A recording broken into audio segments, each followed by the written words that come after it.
I show that I'm a believer? And James says that there's 5 ways to know that you are the real thing. He gives us 5 steps. He gives us 5 principles in that passage.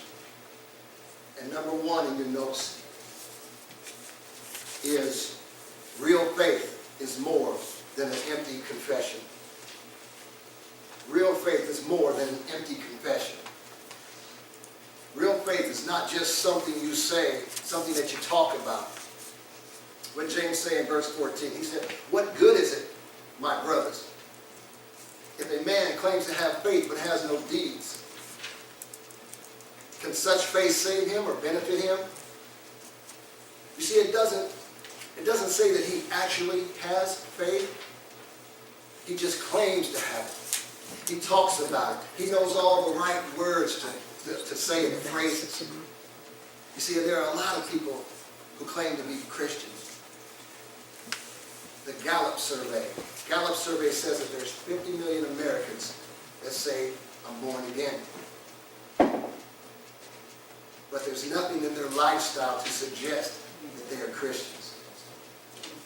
We are being watched. Today we tend to label people as Christians even if they make the slightest sound of being a believer. You see, and it's more than just talk that is involved in real faith. Even Jesus said, he said, not everybody who says to me, Lord, Lord, is going to enter the kingdom of heaven. Not everybody with a Christian bumper sticker is a believer. Not everybody who professes Christianity possesses Christianity.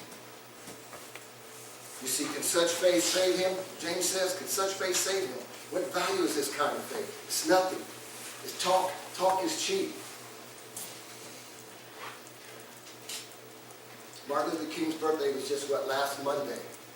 And it brought me back to when the civil rights movement was going on. And they had the KKK up there talking about how they were the Grand Dragon, about how he was a Christian, a believer. So how can he profess to be a believer if his lifestyle never changed? They kept right on hating and persecuting blacks.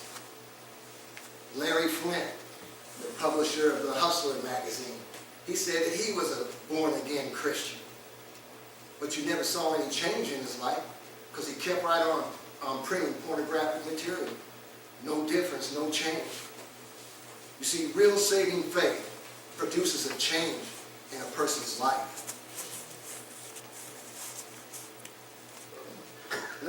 Let me mention 3 areas that will change as a result of real saving faith. Attitude. Your attitude. This deals with your state of mind. It deals with our thoughts, our actions. This is how we live our lives from one day to the next. And the way we live our lives is influenced by our attitudes, or our thoughts. Our thoughts become actions, and then actions become habits, and then habits become a lifestyle. Our affections. This involves your emotions. Webster's dictionary defines affection as an emotional attachment to something. In other words, something that is really dear and precious to your heart. Our affections involve both our attitudes and our actions. The Word of God says that where your treasures are, that's where your heart will be. You see, James is saying that real faith is more than just an empty confession. Real faith will change my attitude. Real faith will change actions and affections toward God, toward other believers, toward sinners. Do you know if anybody that claims to be a Christian, but you don't see any evidence of it? I worked out in the secular world in factories, and I've seen a lot of people come and heard a lot of people come to me and say, if that's what being a Christian is, why do I need it?